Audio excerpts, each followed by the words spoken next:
early morning in the Kursk region, and a Russian military convoy of more than 15 vehicles rolled confidently along the main highway, just 3 kilometers from the Ukrainian border, because they believed they were untouchable on their own soil, and Russian commanders assured the troops that Western weapons could not reach them here, and that Ukrainian forces would not dare strike so deep into Russian territory, but they were all wrong. And what happened next changed everything.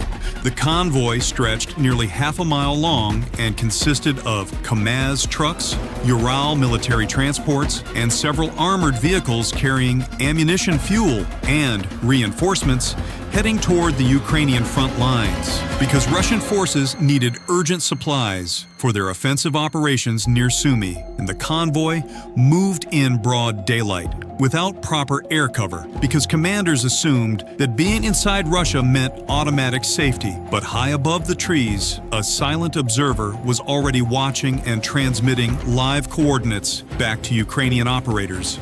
Ukrainian reconnaissance drones from the 53rd Mechanized Brigade and the 103rd Territorial Defense Brigade had been tracking Russian movements along this route for days, and they identified this convoy as a high-value target the moment it left its staging area, because destroying supply lines is often more effective than fighting on the front lines, and the drone teams knew exactly what to do next. The Ukrainian strategy was simple but devastating, and it followed a proven formula that has worked dozens of times before, because modern warfare is not about brute force anymore.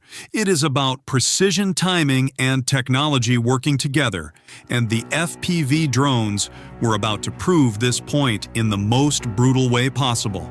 As the convoy rolled forward, the lead vehicle suddenly erupted in a massive fireball, and the explosion sent shrapnel and flames across the road, while the driver of the second truck slammed on the brakes in panic, and within seconds, another drone struck the last vehicle in the convoy, creating a wall of fire that trapped everything in between, because this is the classic ambush tactic, and once the head and tail are destroyed, the middle has nowhere to go. Russian soldiers scrambled out of their vehicles running in every direction, and some tried to take cover under the trucks, while others sprinted towards the nearby forest.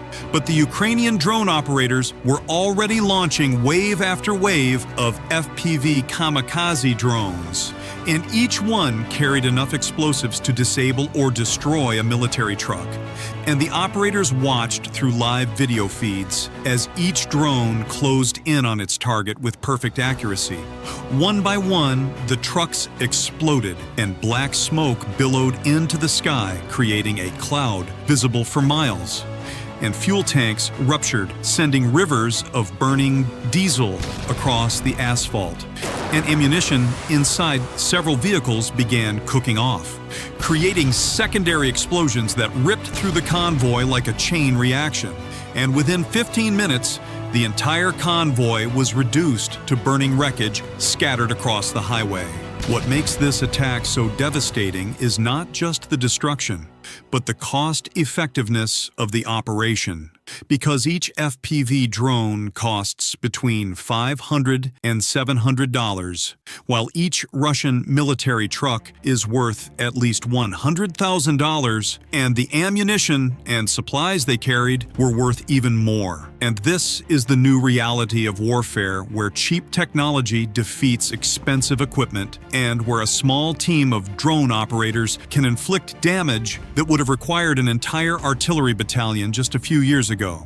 The Russian military had no effective response, and their electronic warfare systems designed to jam drone signals proved useless, because many Ukrainian FPV drones now use fiber-optic cables instead of radio signals, and these cables allow operators to control the drones without any wireless transmission that can be jammed or intercepted.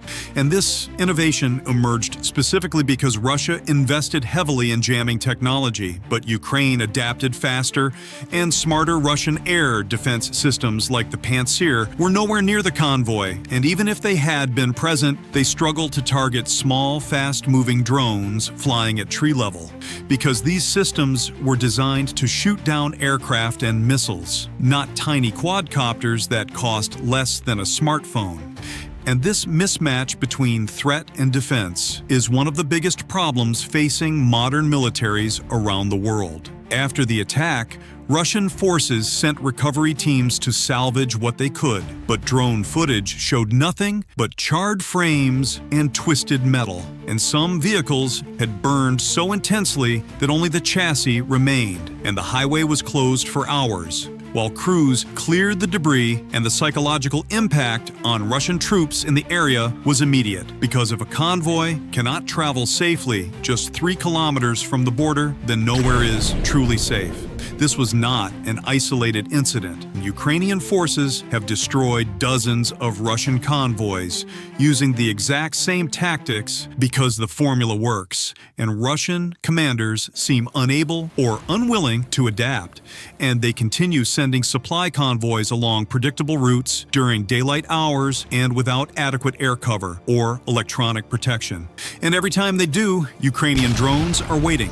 In one attack near the Donetsk region, Ukrainian FPV drones destroyed a convoy carrying fuel and artillery pieces, and the drones hit the lead fuel tanker first, causing a massive explosion that spread burning fuel across the entire column, and within minutes, the artillery pieces were destroyed along with all their ammunition, and the attack happened so fast that Russian troops had no time to react or defend themselves. In another incident near Avdiivka, Ukrainian forces used drones and artillery together to destroy a Russian armored column of 20 vehicles, including 12 tanks and 8 infantry fighting vehicles, because the drones provided real-time targeting data while artillery scattered the formation, and then individual drones hunted down the survivors one by one. And this combined arms approach has become the standard Ukrainian tactic against Russian convoys. The 47th Mechanized Brigade recently shared video footage of another convoy destruction in the Kursk region, and this time Russian forces had 4 armored vehicles escorting the supply trucks. But it made no difference because Ukrainian reconnaissance drones spotted the convoy first, and then FPV drones hit the infantry fighting vehicles and trucks in rapid succession. And the entire convoy was eliminated before it could reach its destination. What Putin and his generals failed to understand is that the battlefield has fundamentally changed, and the old rules no longer apply, because in the past, a convoy inside friendly territory would be relatively safe from attack. But today, drones can reach anywhere, and they do not need permission to cross borders, and they do not fear air defenses or electronic warfare systems, and they cost almost nothing compared to the damage they inflict. Ukrainian drone production has exploded since the invasion began, and in 2024 alone, Ukraine produced 1.4 million drones, with capacity projected to reach 4 million units.